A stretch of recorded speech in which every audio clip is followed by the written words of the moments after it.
Hello বন্ধুরা, আজকে আমি রান্না করব পোস্ত সাদা সর্ষে দিয়ে ভেন্ডি আলু কেটে রেখেছি। পোস্ত বাটা করব আলু ভেন্ডি দিয়ে। সর্ষে আসছে, তেলটা দিয়ে দিচ্ছি,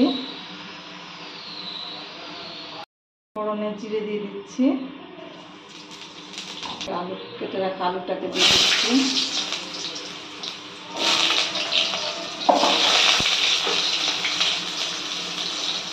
সামান্য একটু টমেটো ছেড়ে দিচ্ছি, সামান্য দিয়ে টমেটো ছেড়ে দিচ্ছি। এবার ভেন্ডিটা ছেড়ে দিচ্ছি,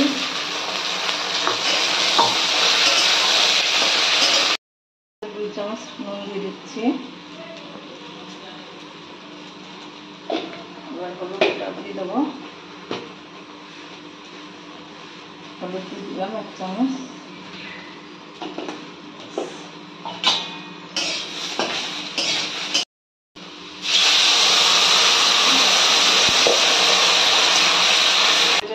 কাঁচা লঙ্কা 4-5টা দিয়েছি, পোস্ত সাদা সর্ষে বেটে নিচ্ছি,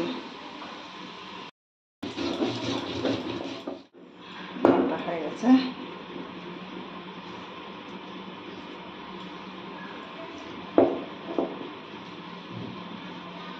এবার পোস্ত সর্ষে বাটাটা দিয়ে দেবো, বাটাটা দিয়ে দিচ্ছি, পোস্ত সর্ষে বাটা, সামান্য একটু চিনি ছেড়ে দিলাম স্বাদের জন্য। হয়ে আসছে আমাদের ভেন্ডি আলু পোস্ত বাটা। আপনারা ঘরে এগুলো করে খেয়ে দেখবেন, খুবই ভালো লাগবে।